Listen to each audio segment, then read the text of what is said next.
Hello everyone, welcome to ఆర్పకాస్ media. ఈరోజు video తాడు బొంగరం లేని యాంకర్ శ్యామల. అసలు యాంకర్ శ్యామల ఆమె స్థితి ఏంది, ఆమె గతి ఏంది, ఆమె పొజిషన్ ఏంది మర్చిపోయి సీఎం చంద్రబాబు నాయుడు గారి పైన, డిప్యూటీ సీఎం పవన్ కళ్యాణ్ గారి పైన ఇష్టానుసారంగా మాట్లాడుతుంది. ఆమె ఏదో ఒక పెద్ద మేధావి, ఆమెకు అన్నీ తెలుసు, ఆమె ఒక రాజకీయాల్లో ఆమె ఇట్లా ఆరిదేరింది అన్న కడిగి మాట్లాడుతుంది. ఆమె చిప్పితే ఏమి రాదు. మళ్ళీ ఆమె పొజిషన్ ఏందన్నది ఒకసారి మీకు వీడియోలో చూపిస్తా. వీడియోలో చూపించినాక మీకు వీడియో కంటిన్యూ చేస్తా. ఒక్కసారి చూడండి ఆమె పొజిషన్ ఏందన్నది. తెలుగు రాష్ట్రాల్లో ఏకైక online ID provider app Andhra365.com చెప్తారు. Just think wisely. ఈమె బెట్టింగ్ యాప్లు ప్రమోట్ చేసుకునే యాంకర్ శ్యామల, చిన్న చిన్న సినిమాలలో చిన్న చిన్న క్యారెక్టర్లు చేసుకునే యాంకర్ శ్యామల, ఆమె ప్రొఫెషనల్గా ఏ పని చేసినా సరే కూడా ఎవరు ఆమెను తప్పుపట్టరు. అసలు మనకు సంబంధం లేదు అది. ఎందుకంటే ఆమె ఒక్కొక్కరికి బతుకుదెరువు ఒకటి ఉంటుంది కాబట్టి ఆమె బతుకుదెరువు యాంకరింగ్, ఆమె యాంకర్ చేసుకోవచ్చు. సో మధ్యలో ఆమెకున్న ఫ్రేమ్ని బట్టి బెట్టింగ్ యాప్లో లేకపోతే ఇంకేమైనా ప్రమోషన్సో లేకపోతే అడ్వర్టైజ్మెంట్లో వస్తే చేసుకోవచ్చు. ఆమెను ఎవరు నువ్వు ఎందుకు చేసినావు చెప్పి అడగలేరు ఆమెను. బట్ ఈమె అవి చేసుకున్నట్టు అవి చేసుకుంటేనే ఆమెకు రెస్పెక్ట్ ఉంటుంది. కుక్క పని కుక్క, గాడిద పని గాడిద చేస్తేనే ఐటీకి రెస్పెక్ట్. అది కుక్క పని గాడిద చేసినా, గాడిద పని కుక్క చేసినా బద్దలైతే ఇద్దరికి. సో ఈమె బెట్టింగ్ యాప్స్లు చేసుకుంటా, ప్రమోషన్లు చేసుకుంటా డబ్బులు తీసుకున్న ఈమె ఈరోజు ఆంధ్రప్రదేశ్ ముఖ్యమంత్రి, 4 సార్లు ముఖ్యమంత్రి అయిన చంద్రబాబు నాయుడు గారిని, జనసేన అధినేత పవన్ కళ్యాణ్ గారిని నోటుకొచ్చినట్టు మాట్లాడుతుంది. వాళ్ళు 420లు, వీళ్ళు గుంటనక్కలు, వాళ్ళు అది వీళ్ళు ఇది అని చెప్పి. ఈమెకి ఏ అర్హత ఉందని చెప్పి మాట్లాడుతుంది ఈమె చంద్రబాబు నాయుడు గురించి మాట్లాడంత ఆమెనా ఈమె పవన్ కళ్యాణ్ గురించి మాట్లాడంత ఆమెనా? కనీసం పవన్ కళ్యాణ్ ఆడియో ఫంక్షన్కి యాంకరింగ్ చేసే అవకాశం కూడా లేదు మీకు. ఈమె పెద్ద యాంకర్ అని ఈమె ఫీల్ అవుతుంది కదా, కనీసం పవన్ కళ్యాణ్ గారి సినిమాకి యాంకర్ చేసే అదృష్టం కూడా లేదు మీకు. అది ఈమె స్థాయి. ఇటువంటి ఆమె మెడలో ఒక కండు వేసుకొని, ఒక దిక్కుమాల కండు వేసుకొని ఈరోజు పోయి జగన్మోహన్ రెడ్డి గారిని సీఎం అయ్యేదాకా నేను నిద్రపోనని చెప్పండి. నువ్వు నిద్రపోకపోతే కళ్ళలో ఒత్తులు పెట్టుకుని కూర్చో, ఎవడు అడగడు నిన్ను. ఇంత పెద్ద పెద్ద ఒత్తులు పెట్టుకుంటే, దీపాలు పెట్టుకుంటూ కూర్చో కళ్ళలో, ఎవడు అడగడు నిన్ను, నువ్వు నిద్రపోయినా పోకున్నా. అంతేగాని నీ స్థాయికి మించి నువ్వు మాట్లాడితే ఇంకోసారి కనుక నువ్వు ఏడ కనబడతాడా ఆంధ్ర ప్రజలు అయితే నీకు గట్టిగా బుద్ధి చెప్తారు. అది చెప్పులతోనే చెప్తారు, రాళ్లతో చెప్తారో తెలియదు, కానీ బుద్ధి మాత్రం చాలా గట్టిగా చెప్తారు. మాట్లాడేదానికి ఓ మీనింగ్ ఉండాలి, ఏదైనా సరే ఓ అర్థం ఉండాలి. అరే నువ్వేమైనా మాట్లాడినావంటే 10 మందికి నచ్చేటట్టు ఉండాలి. అది అధికార పార్టీ కానీ, ప్రతిపక్ష పార్టీ కానీ, మీ పార్టీ కానీ. నువ్వు రీజన్తో మాట్లాడు, వాళ్ళు ఏదైనా తప్పు చేస్తే తప్పు గురించి మాట్లాడు. అంతేగాని నువ్వేదో ఒకటి మాట్లాడాలి, జగన్మోహన్ రెడ్డి గల్లలో పడాలని చెప్పి నువ్వు ఇష్టాసరంగా మాట్లాడితే అది మీ జగన్మోహన్ రెడ్డి గారికి కూడా మైనసే. నీ వాళ్ళు అందరినీ పెట్టుకొని ఇలా ఆయన క్రికెట్ టీం కాడికి వచ్చింది. ఆయన 170 దగ్గర నుంచి 11కి పడిపోయిందంటే నీ వాళ్ళు అందరూ దాని మీరు చేసిన డ్రామాలు, మీరు చేసిన మీరు చేసిన కథలే ఇలా జగన్మోహన్ రెడ్డిని మాజీ ఎమ్మెల్యే కూడా కాకుండా, మాజీ సీఎంగా కూడా కాకుండా ఒక పులివెందుల ఎమ్మెల్యే కింద తీసుకొచ్చి పడేసినాయి. ఇవాళ అంత కిందికి దిగజారిపోయిన ఆయన నీ వేసంటి వాళ్ళే.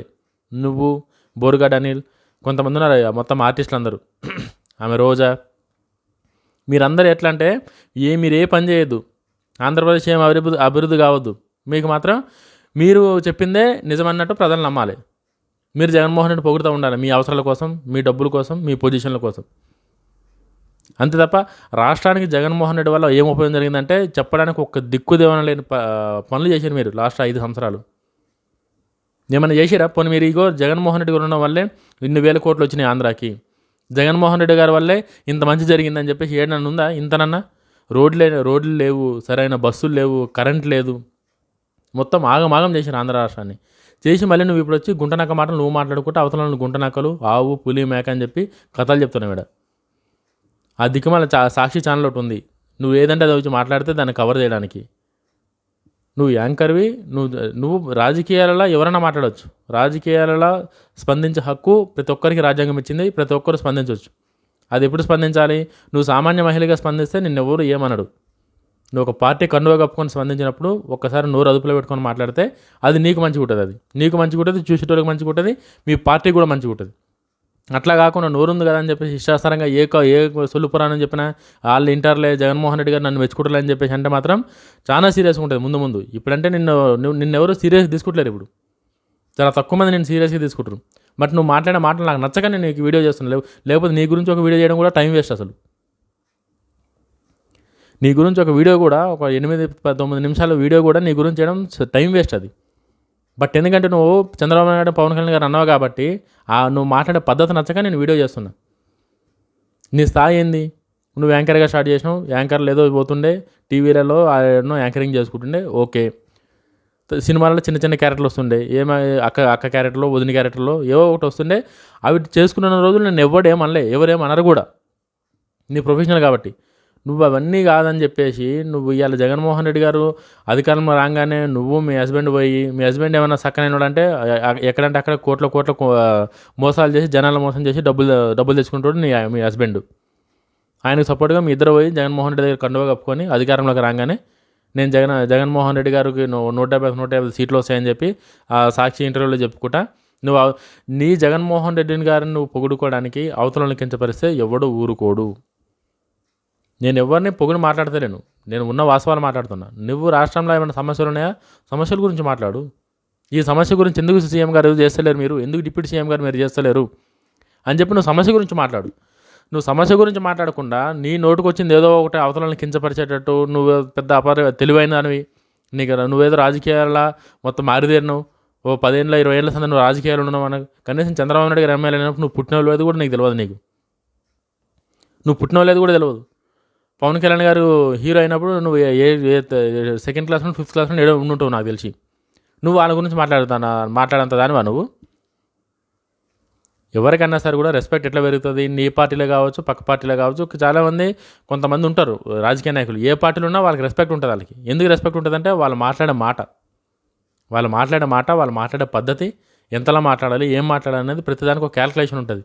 నువ్వు అదంతా వదిలేసి నువ్వేదో పెద్ద తెలివైన దానిలాగా నువ్వేదో మొత్తం రాజకీయాల్లో ఆరిదేరి నువ్వు రాజకీయం మొత్తం నీకు తెలిసినట్టు, రాజకీయం మొత్తం నీకు అనుసంధానంలో జరుగుతున్నట్టు, రాజకీయాలను నువ్వు కింద మీద మునిగిదేలినట్టు నువ్వు ఇచ్చిన అడ్డమైన బిల్డప్లు ఇస్తే గుడ్లు, టమాటాలు, చెప్పులు, రాళ్ళతో కొడతారు నేను పబ్లిక్. ఇంకొకసారి కానీ ఇచ్చిన మాటలు మాట్లాడితే నీకు పార్టీ ఏదైనా పదవి ఇస్తే దేనికి పదవి ఇచ్చింది? నువ్వు అడ్డమైన మాట్లాడడానికి పదవి కాదు. మీ పార్టీలో అట్లా ఉంటుందేమో మాట్లాడితే ప్రజలు యాక్సెప్ట్ చేయరు. నీ పార్టీలో నీకు పదవి ఇస్తే నీ పదవి దేనికి ఇచ్చారనేది ఫస్ట్ నీ పార్టీని అడుగు. నీ అడ్డమైన మాటలు మాట్లాడి అవతలని కించపరిచినట్టు మాట్లాడడానికి, ఉన్న పరుగుని తీసుకోనికే ఇదైతే ఏం లేదు. ఇప్పుడు వైఎస్ఆర్సీపీకి అంత ఆగమాగం ఉంది. ఎవడుంటాడు కూడా తెలియదు. అసలు టైంలో నీకు ఒక దిక్కుమాల పొజిషన్ ఒకటి ఇచ్చారు. నువ్వు ఆ పొజిషన్ దేనికి ఇచ్చారని చెప్పేసి నీకు నువ్వు అనాలిసిస్ చేసుకో. అసలు నీలో ఏం చూసి ఇచ్చిండు జగన్మోహన్ రెడ్డి గారు నాకు ఇప్పటికీ అర్థమవుతలేదు. అసలు నీకు పొజిషన్ ఎందుకు ఇచ్చిండు? నువ్వు వచ్చినావు, అవంతి శ్రీనివాస్ ఎంబడి తిరిగినావు, 4-5 రోజులు ప్రచారం చేసినావు, ఒక వారం 10 రోజులు అది డిపాజిట్ లేకుండా పోయిండు అవంతి శ్రీనివాస్, దిక్కుదూరం లేకుండా పోయింది ఆ పార్టీ, ఆ కథ అంతా. మళ్ళీ నీకైనా ఎందుకు ఇచ్చిండో అన్నదా నాకు అర్థమవుతుంది. నీ వల్ల వైఎస్ఆర్సీపీకి పార్టీకి ఏం ప్లస్ అయితే అని చెప్పి జగన్మోహన్ రెడ్డి గారు నీకు పదవి ఇచ్చిండో నాకు అర్థమవుతలేదు. ఇంతమందిని పెట్టుకొని ఒక్కొక్కరు బయటకు వచ్చేసి వాళ్ళు ఏదైతే చేసిరో ఏదైతే తప్పు జరిగిందో ఒక్కొక్కరు మాట్లాడుతారు. రేపు పొద్దున్న నీ తప్పులు కూడా బయట రాకుండా నువ్వు ఉంటే నీకు రెస్పెక్ట్ ఉంటుంది. ఏదిలో చిన్నామవి, నీకు రాజకీయాలు ఇంట్రెస్ట్ ఉంటే రాజకీయాలకు రా, బట్ ఎంతలా మాట్లాడాలో అంతలా మాట్లాడి, ఏది మాట్లాడాలో అది మాట్లాడితేనే నీకు రెస్పెక్ట్ ఉంటుంది. లేదంటే పబ్లిక్ అప్పటిలాగా లేరు, చాలా క్లారిటీగా ఉన్నారు, కింద మీద వేసి ఉతుకుతారు ఉల్టపల్ట మాట్లాడితే. పెద్ద మనుషులా మాట్లాడు, నీ ఏజులతో మాట్లాడు అంతే. వీడియో నచ్చితే లైక్ చేయండి. జై హింద్.